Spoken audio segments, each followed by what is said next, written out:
Dave, Cool. ready to rock? Yeah, I'm gonna put a Paul Rabil sticker on my desk. Those will get organic cross promotion. That would be great. I'm a stick. I like stickers. Yeah. I saw that there. I'm like, I like that. Yeah. Wow, really excited to have you in person. We've been trying to do this for a year. We've connected in person. I've been on your podcast, The Playbook. My favorite. Yeah. I got great feedback from that. I loved So it at was South by. I could have done for like 3 hours. That was the only problem. Yeah, I think we had a great vibe going. We talked a lot about emotional intelligence, which I sense this will likely go to. 2 weeks ago, I recorded with Adam Grant, and most of it was on EQ and work-life communication in sports and in business. And with you specifically, a successful entrepreneur, business builder, now business coach, speaker, prolific speaker, I should say, and philanthropist, there's a lot to unpack. So while I was doing research with Andrew sitting in the room with us, we said, you know what, why don't we create this as a strategy pod? So call it a strat pod and like use this opportunity to sit down with Dave and all the experience that you have in the workplace and then even more so in life, and just be able to cut through different verticals or silos in business. We'll cross over into sports as your heavy involvement in sports, and we'll see where it takes us. I love it. Let's do it. Cool. So let's talk with entrepreneurship. So you, undergrad business, graduate school, law school. Yep. And then spilled into tech and had a number of successes in that field and had a really seminal moment in your career that you reference often where you went bankrupt. Yep. So you want to just give me an idea of what that entire kind of phase of your life was like and how that has effectively spurred into who you are today. Sure. So, growing up poor is really where it started because I wanted to be rich. And I had really attached my happiness to this outcome that the reason I want to be rich, though, wasn't what most probably normal poor kids. I just wanted to buy my mom a house and a car. Like that really, I know it sounds stupid. I still get choked up. But like it was such a dream that living 6 kids in a 2-bedroom apartment in Akron, Ohio, that someday I'd be able to buy my mom a house and a car was like extraordinary goal, and I attached so much to it. And I went through different phases of wanting to be a professional athlete and working really hard at that and learning all these lessons. I was blessed to be with Reggie Love today, and it was cool because he phrases his life, which I thought was cool, is like I was one of those guys. My goal was to make the team. Like I've just been a role player and I've been on really good teams. I was on, Duke, right? And then I went to Obama's team and now I'm at Transatlantic, right? And so he's always been a role player where I, with very little talent, really thought bigger of myself. Like I wanted to be a professional athlete. I wanted to be the captain, the star of the team.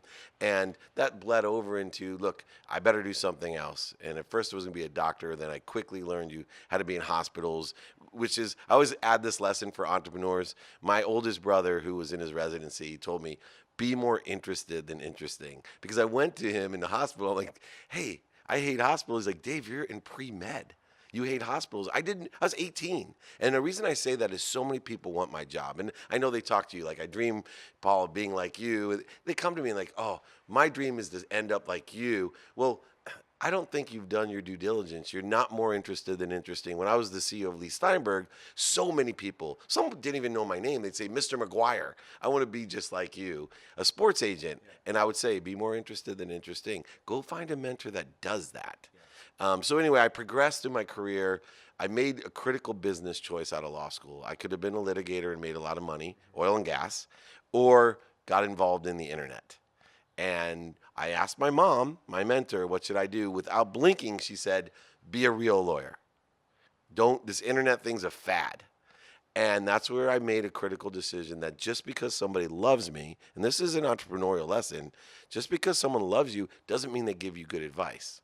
And so many times we ask the wrong people for advice because they care so much about us, but they know nothing about what we're asking. And we think somehow that those two equate to a real answer. Well, they don't. And worse, now we've alienated the people that gave us the advice, who care for us the most, and we resent them. And we end up with these skewed relationships and lose support. Yeah. And because we asked the wrong person for advice. Real quick, you have a great relationship with your mother. I have a great relationship with my folks as well, and would ask them, just as you, for certain advice on job and relationships and sport. So would it be fair to say that a salve to that is potentially having three mentors of different upbringings that you can get a balanced level of feedback from and then allow your kind of guttural level of experience to decipher? Absolutely. I always say have three mentors. Three mentors. And I pick them though not by the class or it's not by their class, right? I don't need that perspective unless that was my decision. My decision with my mentors are always by situational knowledge. So if I'm looking for esports and I'm getting involved in esports as an investment, I go to the people that are involved and I ask them for help. Yeah. And I always offer help as well. I say, hey, look, I come with skills, knowledge, and desire as well, but I'm going to the people that have paid the dummy tax already. And I think that's what makes me such an extraordinary business coach is I paid a lot of dummy tax. And I'd rather and I'm very transparent. I illuminate my issues and I let people know, look, here's two problems in life. Ego and time, for example. I spent a lot of time trying to coach people on their ego and how to deal with time because they're both really illusions that get in our own way. And if you can master your ego in time, you will see that you can accelerate and exponentially attract what you want. It's amazing. What about is it that is different between ego and time? When I think and hear you say that, I think ego is more malleable. You can learn through therapy, psychology, mentorship. Time feels more concrete. You obviously think differently. So walk me through how those are kind of adjustable. Right. So I agree. Ego is adjustable because it's your perspective. And it truly is. It's the need to be right, the need to be offended. It's the need to be superior, inferior, the need to have guilt, fear. Those change by perspective.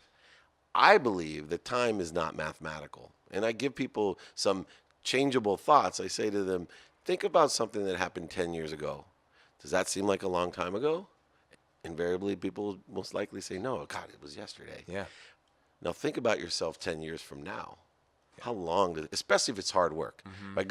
Put yourself through med school and residency and tell me how long those 8 years are. Yeah. Now look back 8 years ago when you were just finished college. Oh, that went by so quickly. Time's different. And it's same as ego. It's perspective. And where the difference came in is this idea that I attached all of my happiness to being rich, directed towards a specific goal, which was to make my mom happy, which she sacrificed so much for me, that was going to be my success, my why, my purpose.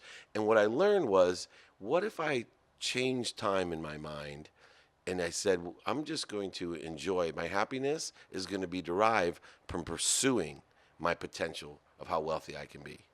Interesting. Go ahead. Yeah, and by detaching I still have outcomes. And I'm careful to not put a linear time frame on my outcomes, but I'm very specific. Like people say, I'm going to make $1 million by the time I'm 30, which was one of my goals. Arbitrary, yeah. That kills the universe. Yeah. Right? It's like I'm going to go out and try to be an actor in LA, and when I turn 30, if I didn't become successful, I'm going to go back east. And people do that, and then they feel disappointed when they turn 30. Yeah, and most actors and actresses actually hit it when they're 33 and 34, which is like the funny kind of database statistic behind it. So they're all leaving 3 years too early. Yeah, plus if you want to make God laugh, just come up with a well-developed plan. Yeah. So I've extracted that. So I come up with things like I want to double the amount of money I make as quickly as I can.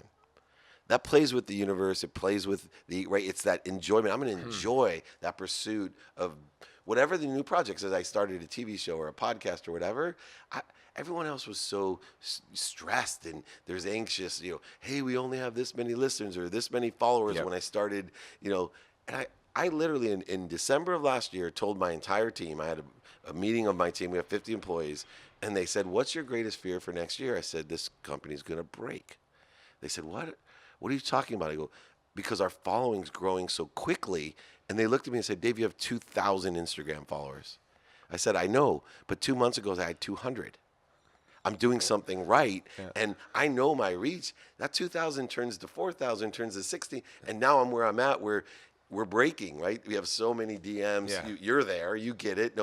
And you got to control it. So it's really important to stay very focused on in the enjoyment of what you're doing with goals. And it doesn't mean when I say detach from outcome, you still have to have the big goals. Yeah, as a big goal, this is something that I've yet to do. It's actually something that I've been contemplating and I have on my agenda when I find free time to do so, and I want to consult the right people on it. But when you were that age saying, I want to make a lot of money and give back to my mother, did you ever quantify the amount of money that it would take to do that? And that's one scenario. The other scenario that Ryan Holiday, I'd listened to one of his podcasts that he was speaking on recently, or it may have been in his written blog, but he had recommended it because there's so much stress and pressure that we put on ourselves because there's this yearning to just make more. And he said, well, stop and calculate, because you may already be at the place where you need to be. Great point. So did you ever do that? Yeah, If so so, different how? phases of my life. First phase was I wanted to be a millionaire, Mm-hmm. right? I wanted to have $1 million because in my mind, after taxes, $1 million bought my mom a house. It bought my mom the car, anyone that she wanted. I lived in California. That's how old I am. $1 million would buy a house and a car. And it would pay out back the $100,000 of law loans. And I did that in 9 months out of law school. And I wanted to do it in my mind by the time I was 30. It wasn't at 30, but by the time, and in 9 months, and it's amazing because at that time, because I detached the outcome again, I didn't know what to do again. Like I had these periods in my life where I'm like, shoot, and I had to reformulate what happiness was. So then it was, I'm going to retire by 30. Right? I'll never have to work again, and I did that. But then it was, well, I want to retire in San Diego, California, in Rancho Santa Fe next. Yep. Then I married this beautiful girl and had these kids, and they keep changing until I finally literally got to a point where I had everything that I wanted. I had been CEO of Samsung's first phone division, their first smartphone. I had successes. I got some speaking engagements around the world, which I loved, but I had respect, my community, but I had a lot of jealousy in my life. I had a lot of anxiety. Yep. I was lost, and as you know, I lost everything. Yep. And So let's get to that. Okay. So you did decide to jump into the internet. Yes. Was there anyone that, and this is how I suspect our conversation to go, just rifting back and forth. That's good. Was there anyone specifically that pushed you there because your mom wanted you to be a lawyer? What helped me a lot was I had gone my first year in law school to Greece to study maritime law, oil and gas law. And my professor who convinced me to go to Greece, Professor Iannopoulos, was a very wealthy professor because he wrote the civil code for West Publishing. It's the Napoleonic Code, the civil treaty. He had a monopoly. The only state in the Union that has civil code is Louisiana, and he wrote it, and every lawyer has to buy it. International lawyer, oil and gas lawyer, all these things, right? Rich as all get up. Yeah. He takes me to Greece, falls in love with me. When I'm applying for jobs, he comes to me my third year in law school and said, "Oh, I got a job for you, Dave." And it was a sales job, selling legal research online. Yeah. And Boom. I don't even know what online is. Yeah. Right? This is early stage, right? This is early 90s. And because of his credibility, and he kept telling me, and he pushed me through the interview process, and he gave me a great recommendation, and I ended up being one of 4 people that they gave offers to for this great job. And it paid a lot of money, but in my mind, I kept saying, gosh, my mom made me still take the bar, but my thoughts were, gosh, if I don't do this, I can always be a lawyer. But if I don't do this, what do I have to lose? Like, the expense account was extraordinary. I love to sell. Yeah. That didn't bother me at all. Yeah. And the truth was, I really didn't love the law. Right? I went to law school for opportunity. My dad had gone to get educated. He never was a real lawyer, but I had gone there to make money. It wasn't as if I was one of these people that loved to sit and study law, and I was good at moot court and litigation. But man, I love sales. The reason I got the job, by the way, because this is a good lesson for entrepreneurs, because I always say, do what you have to do. I couldn't afford to go to Greece, and so it was $2,500. This is how old I am. $2,500 for the program. Yeah. And so I woke up at 4 a.m, and you'll know this company. I sold tennis shoes, incoming phone calls at Roadrunner Sports, your number one superstore, right? Yeah. Asics and New Sure. Balance, the Yep. 660, right? So, and I was their top sales rep from 4 a.m. till 9, incoming East Coast calls, selling out of a catalog back then in San Diego, California. And then I'd rush to the law firm and clerk so that I would have enough money in half the summer to go to Greece for the other half. I wonder if for those out there that have a level of expertise, and in your case, we'll use your example, in legal, and there's piqued interest in a new industry like the internet, instead of feeling like, hey, it's one or the other, try to find an entry point that had to do with you, which was legal online. And I think that there are oftentimes we put these like hard stops or roadblocks in front of our perceived destination, and we don't think critically about like, hey, I possess these skills professionally and certain talents. Let me see if I can integrate that into an industry of choice. And that's what you did, right? So Yeah, many. I've been guess that's blessed to right. be on these great athletes, and I try to train them of this. There's three worlds. Not enough. I see it with athletes all the time. They live in a world of not enough. Yeah. Constant. And they have a lot, but they live in the world of not. Then there's the world of just enough. And then there's guys like Paul Rabel that live in a world of more than enough. And I talk about it all the time with my charity, which I'm sure we'll get to later on. But people ask me, Dave, why do you raise so much money for Kenya, for the Maasai? You're doing a leadership and empower. What about America? And I said, wait a second. Crescent Moon Foundation is my first charity. We give scholarships to kids to go to college, have since 27 years with Warren Moon, given thousands of them, changed lives here in America. But I'm a man of more than enough. Why not give your money to both? Yeah. Like, who said that you have to give or take one? And it's this philosophy. And I have had that. It's like, hey, I'm doing the law, but I want more money, so I'm going to sell tennis shoes. Right, and then that ends up somehow leading me to, hey, do you have any sales experience? Yep. Because you're gonna be selling. Well, actually, I do. Yeah. And they're like, you woke up at 4, and I showed them, look, I'm a Yep. top sales guy. I made more selling tennis shoes than I did as a legal clerk. So again, something that's very unconventional for someone who goes to law school to say like, hey, let me get an entry level sales position to develop that skill. It feels like really great advice to tell young entrepreneurs or young people entering the workplace to go across silos in your business field and learn different skills. It's going to benefit you on the long run. It's just difficult to do. I guess one of the biggest inhibitors of such is ego. Yeah, of course, fear or their expectation. For 3 years, I kept 3 letters on my business cards, and I laughed at myself today. ESQ.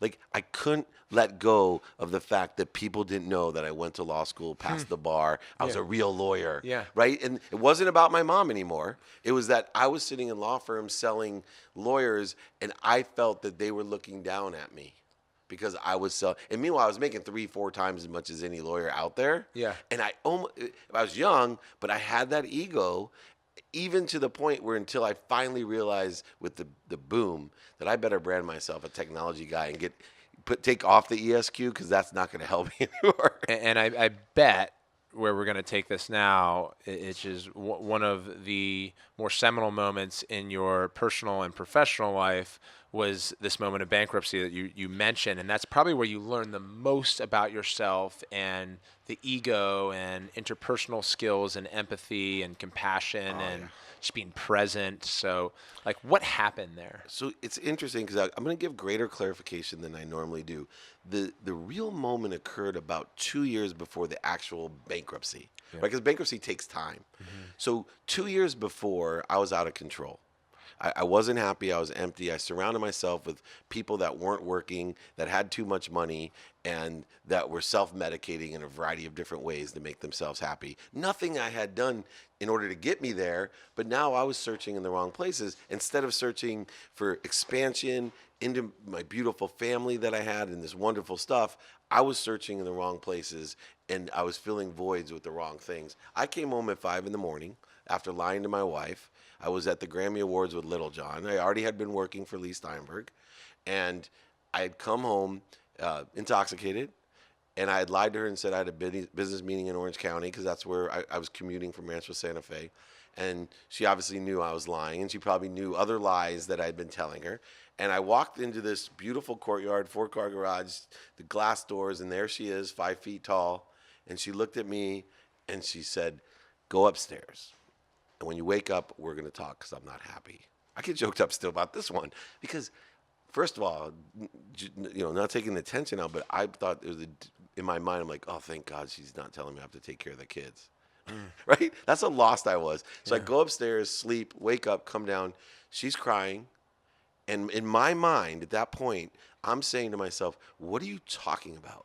Like, what do you mean I'm not paying attention? I'm not taking care of things. I'm a bad person. I'm a liar, right? Like, what are you talking about? Look around you. This is literally the mindset I was in, and it wasn't the mindset that got me there. It's like immediate defensiveness, right? Projection, right?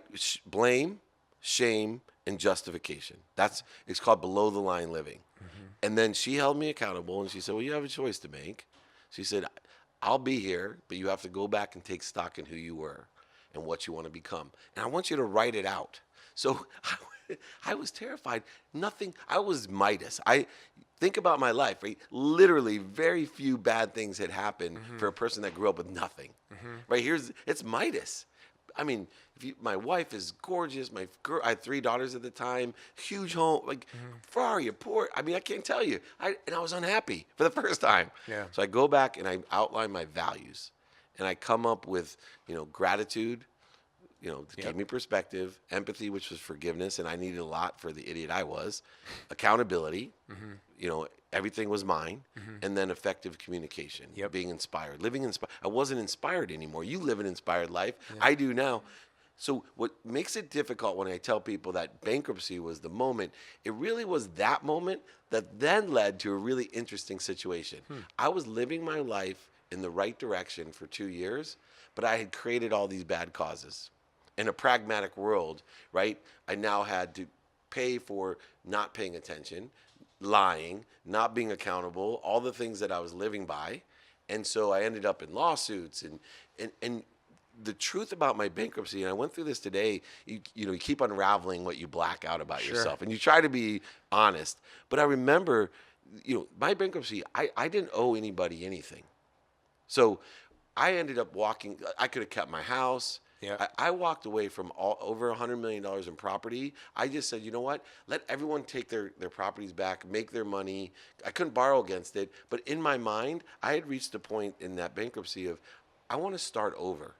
I want to move, right? I want to get rid of this lawsuits and the emotional drain of legal malpractice from my lawyer and these people attacking me and everyone saying, you know what? Take what I have.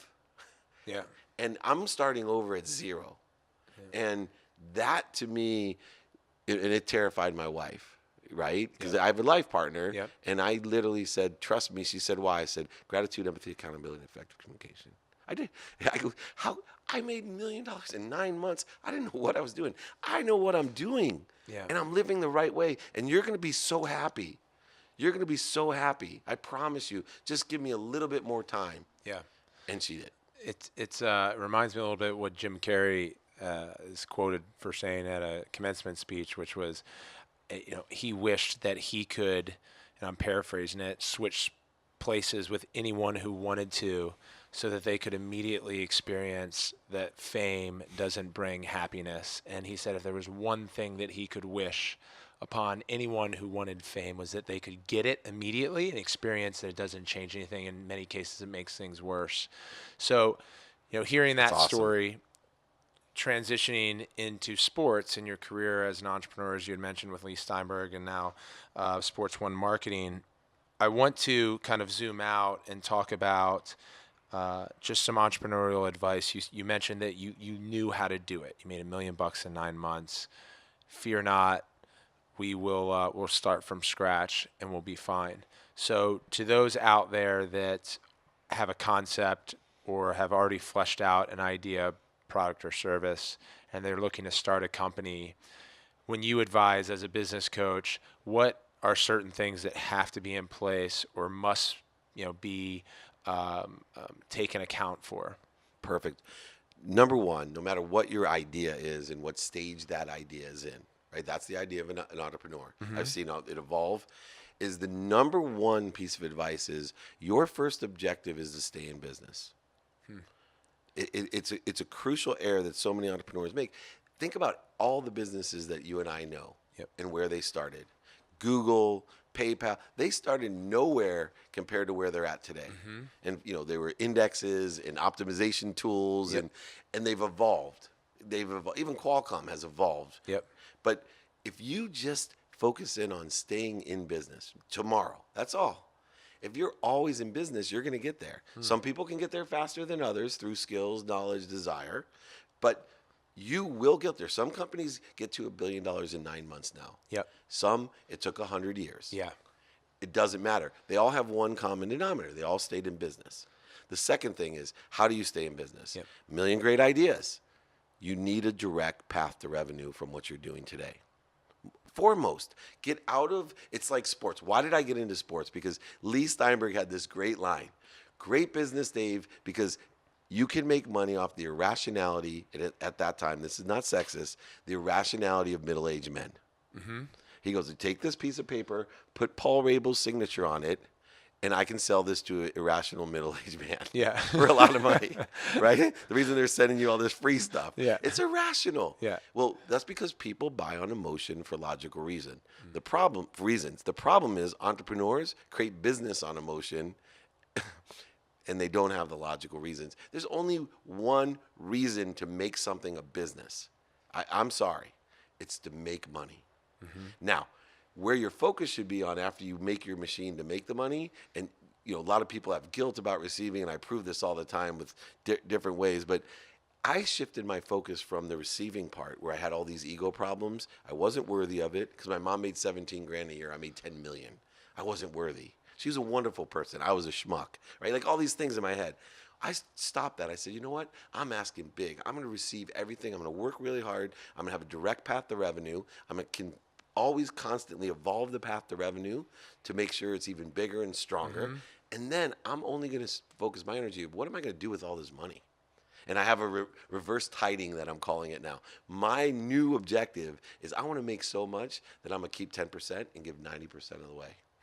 90% reverse tiding for the rest of my life. 90% I'm giving away to empower other people, and that excites me about making more money. Yeah, the having a line of sight on revenue, critical, and then you've also talked a lot about compassionate capitalism. Mm-hmm.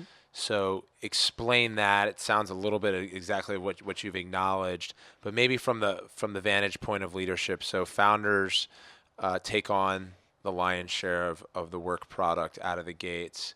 They live and operate frugally. Then they make their first key hires. They turn into managers.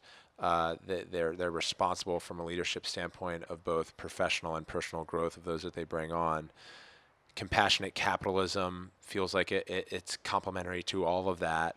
You want to give us a rundown around how you frame it? Yeah, it's a world of more than enough. I always say challenge yourself. I mean, if you're going to think big and you live in a world of more than enough, most entrepreneurs are only worried about 1, staying in business, 2, growing the business, making more money. That's really a lot. Like one thing that disappoints me about Bezos is I think he's lost because he's literally he's not a compassionate capitalist. He's thinking about how much money I can continue making, how I can make this grow. And what he should be thinking about is challenging himself because he's so brilliant. Okay, how can I not only make money, but help people? And that's the people most relative to you, your family, then your employees, then your local community. Like Kevin Plank is a compassionate capitalist. I love how he's built it around his own, and he's changed Baltimore. Yeah. Right? I love that about him. Yep. And it doesn't necessarily mean, like Warren Buffett, that you have to wait and give billions away. That's fine. But his business decisions were based off of helping people and creating business that will inspire people, improve people's lives, and it's value-based leadership. Do you think that the capital formation for these entrepreneurs, unless self-funded, where you have more autonomy, maybe more stress because everything's on the line? Yeah. Although from our perspective as entrepreneurs, like I'd actually prefer to self-fund and bet on myself than when you see cash in a bank account and it's not yours. Me too. You're like, holy shit. I don't want to burn any of that. Yeah. I agree. But to the question, which is, Amazon, public company, there's massive privately funded businesses that are venture backed, private equity backed, have taken on loads of dilution, and they have to report to their board quarterly, and there are revenue projections that their ass is on the line to hit. So, how do you then function as that operator under that level of pressure where you can be compassionate? Are there like maybe smaller ways to do so? Yeah, there is. So I had that job when I worked for PCE Phone, right? It was a public company. Pressures weren't mine. I was too young to deal with it.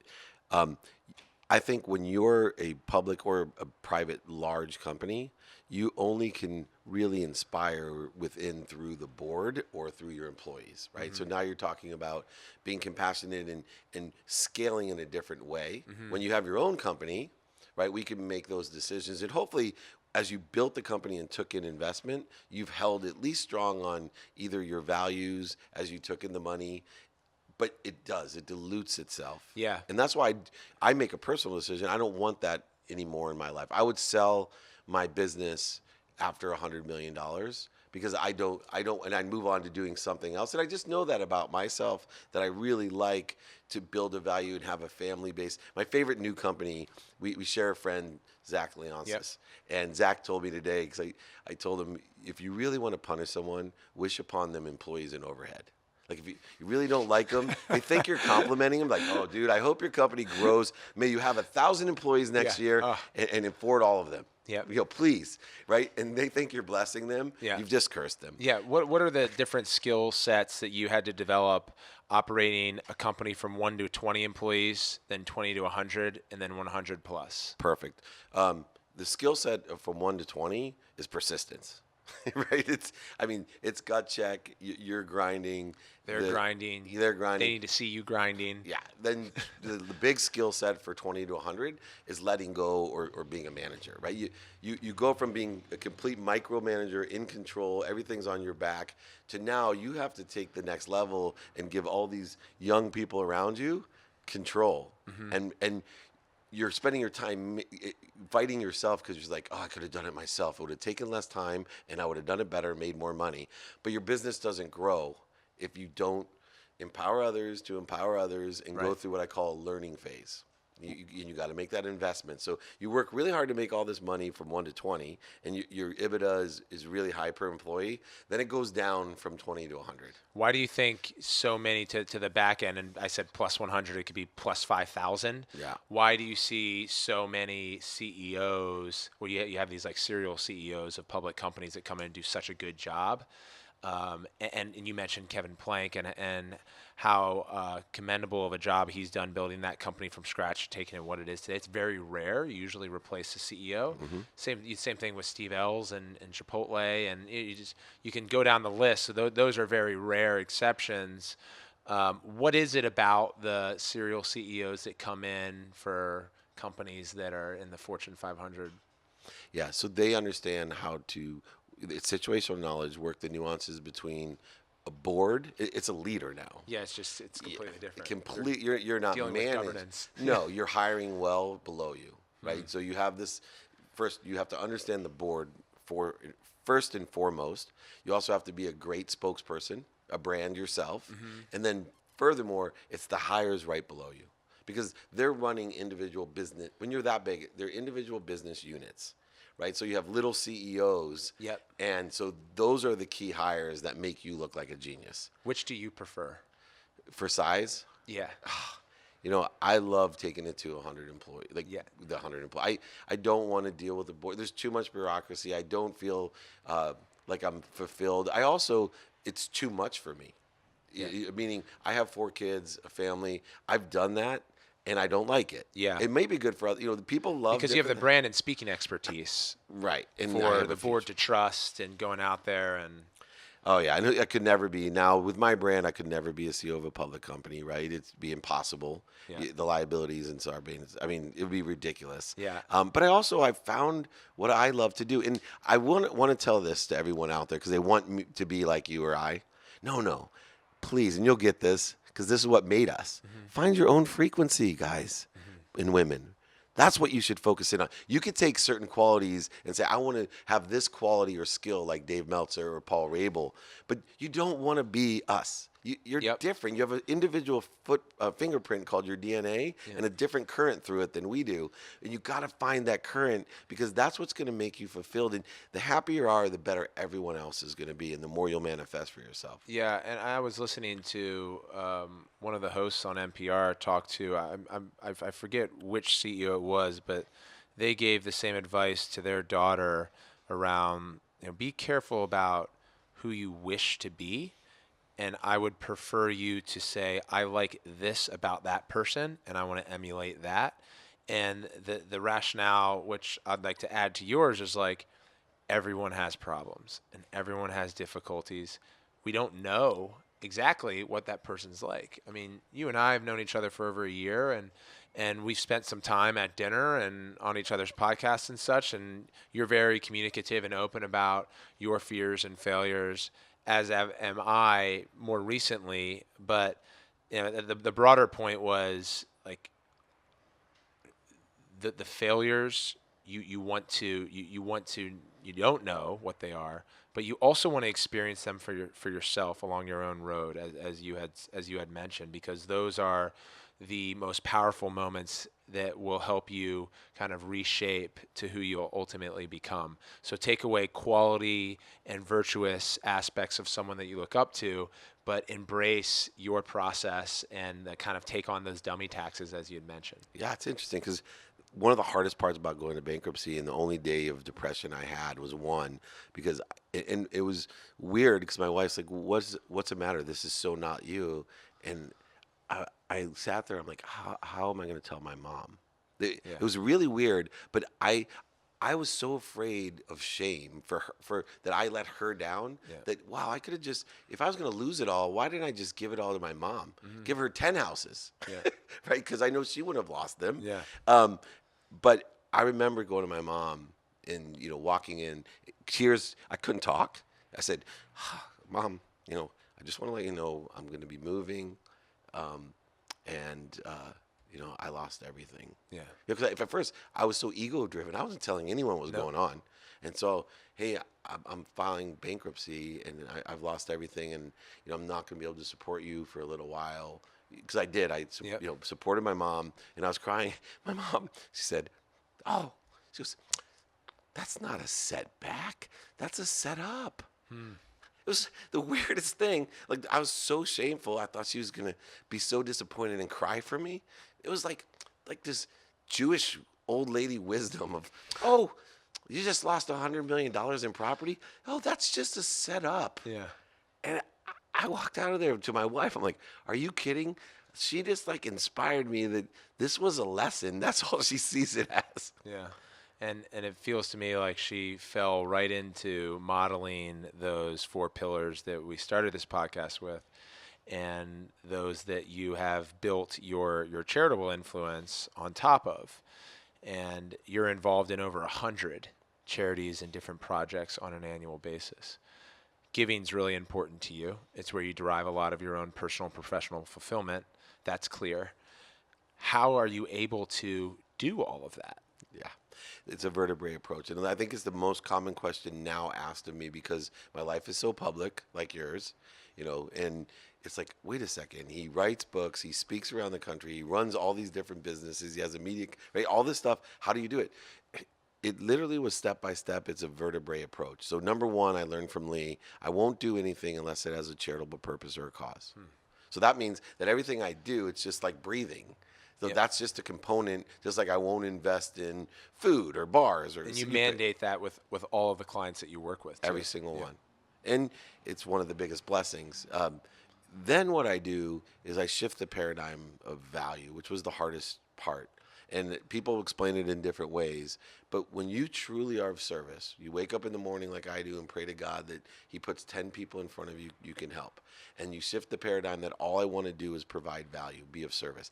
Now, that's where compassionate capitalism come in. I like to make money. You know me, Paul. I'm an entrepreneur. When I say I'm of service, that means I'm going to use my potential to its highest form, to its highest vibration. One of my skill sets is making money. And I'm going to make a lot of it. It's what I do with it makes it charitable. How do you, amidst everything that you're involved in, we spent some time on the bankruptcy moment, but now with the moat that you've built, how do you choose when to step away?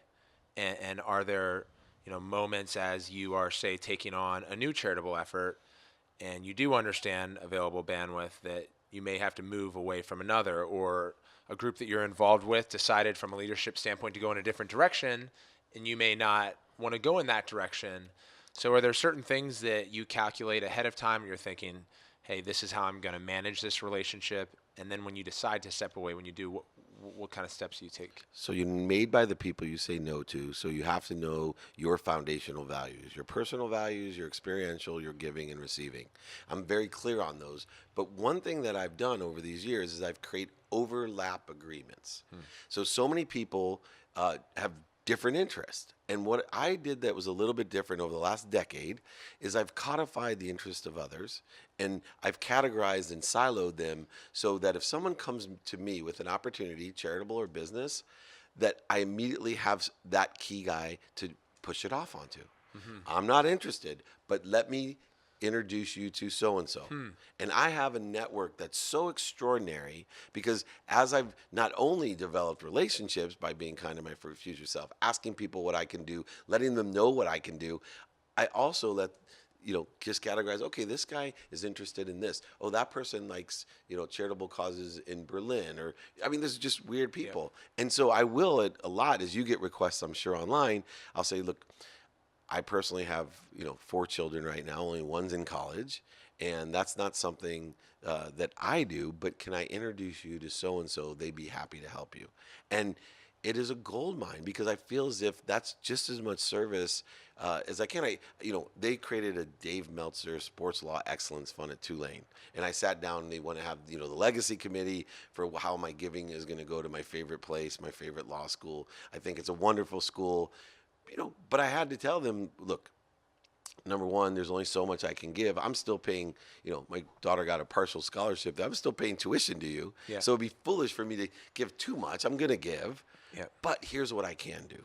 Yeah, it reminds me what we talk about here and having that next step mentality. A lot of people, especially the latest decade of romanticizing entrepreneurship, aspire to be an entrepreneur, and you're given, you get the best road to doing so is finding great mentors and working for one. Then you learn. But the biggest thing that we look for when interviewing candidates or when we have interns in-house is like, are they going to, by intuition or by curiosity and asking us how, take a task and then say, okay, I finished this task. What most people do is turn it in versus thinking, now what would Paul want me to do with this? Oh, thank you. And that next step, and to a degree, what reminded me of it is you had said like, well, maybe this opportunity isn't for me for a number of reasons, but let me do something additional and pass this person along to someone that I know. The extra mile's empty, man. Exactly. Yeah. And it's and people do that for you. It's amazing today. I won't mention names, but a company that so many people would want to work for. The EVP emailed me, hey, Dave, do you know a junior marketing person, for $60,000? Yep. I'd like to know who you recommend. And I'm thinking they must get thousands of it's the end of the school year right now. Yeah. How many kids are applying? This is a great company. Yep. Very well known. I'm thinking, how many resumes? But yet, because of the energy and what I've done and provided, and meanwhile, they're giving me an opportunity, to give a great gift to somebody. Yeah, and my guess also is you're very in tune and aware that your recommendation and your reference point is very valuable, and you take that seriously. So if someone's going to ask for a reference and you're not, certain that they're going to follow through or be a nice fit, you're not going to give it to them. So being diligent and disciplined in that regard.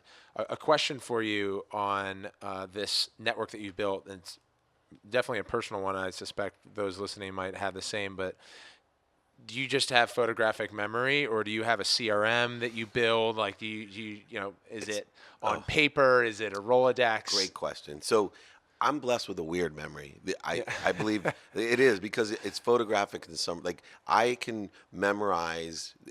I can't read a book like Leigh and tell you the green code's on page 367. That's not in my mind. But what weird about me is I know everyone in my company's action item list.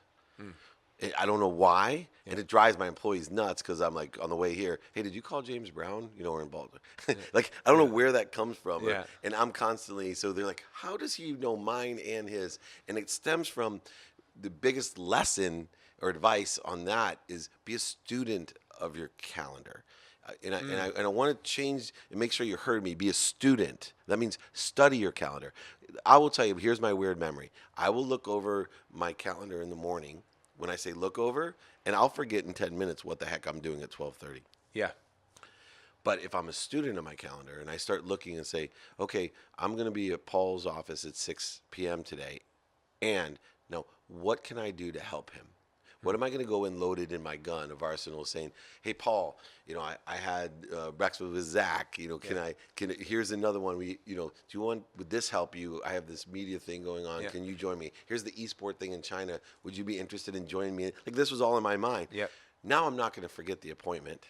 Yeah. Well, I do the same thing where Leigh taught me when you meet someone, take his card or give yours and write something that you remember, so it's Paul Rabil, lacrosse hero. Yeah. Like that was the first thing.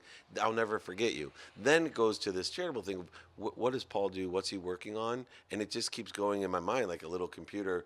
And I will do search in Outlook when I can't remember a name, but I remember there's someone I know. And so I'll do these weird searches in Outlooks. I save everything in Outlook in the calendars. Yep. So I'll search it and know by notes and whatever, okay, that's the person that can help this person. That's great advice, and definitely extra miles.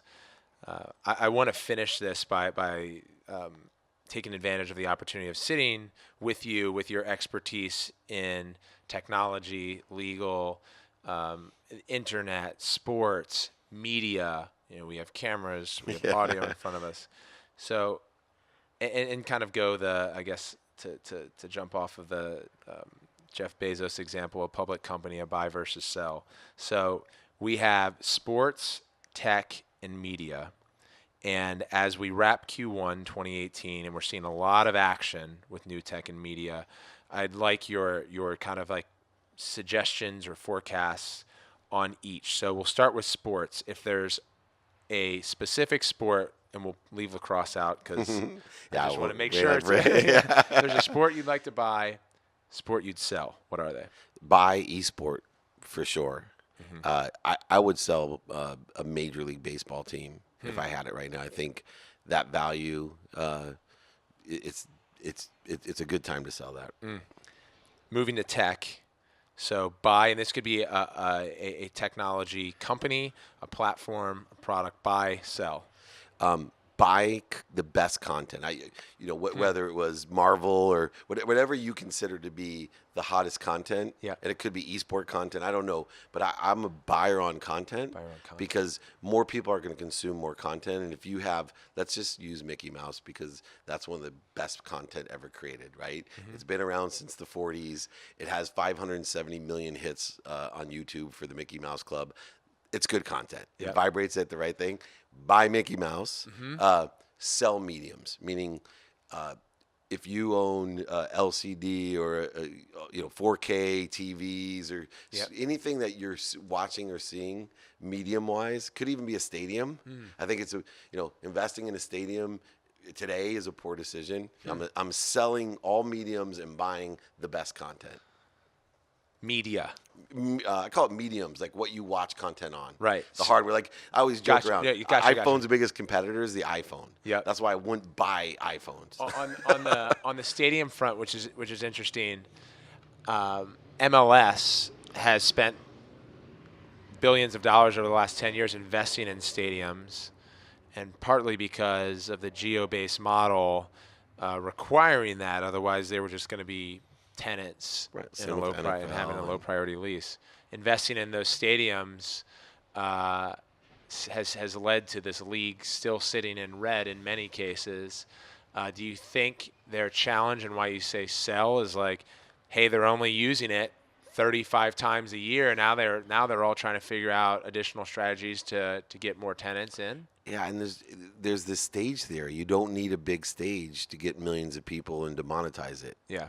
Right? And so it really is bothersome to me. It's also the military ship problem where a carrier, aircraft carrier takes 17, these warships take 17 years to build. Yeah. They actually, they can't, they have to strip it when it's done because it needs new technology. Yeah. That's the biggest problem as well with the stadium is by the time it's done, we're moving so quickly, you don't get that $2 billion bang for your buck. People are there going, yeah, this is nice. Yeah. You're almost better building smaller and going retro. It's like buying distressed Spanish furniture. I was a big fan of it. I go, this is the coolest thing. It's cheap. The more people beat it up, the cooler it looks. Yep. Right? And you can sell it for what you bought it for, and it never goes out of style, right? You're just this Spanish California home. Yeah. Compared to they're building this like Italian modern furniture stuff. Yeah. Like, 2 months from now, people are like, ugh. Yeah. So I'll change my last one, which was broadly media, because you went the direction of content on tech.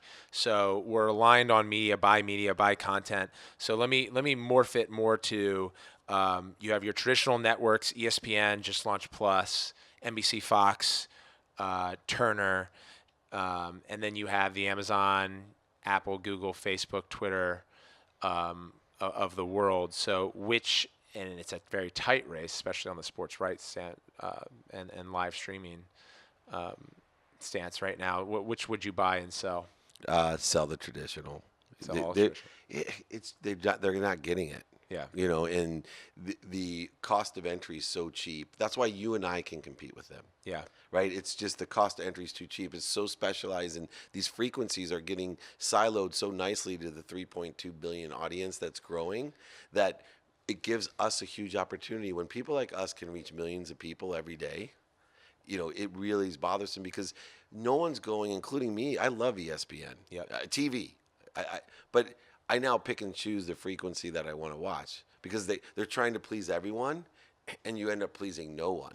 Do you have different consumers that you speak to in a different manner across platforms? Take YouTube, take podcasting and audio, and you're nodding yes. So then, which are you spending most time on right now? For me, Instagram, Facebook, LinkedIn, and YouTube.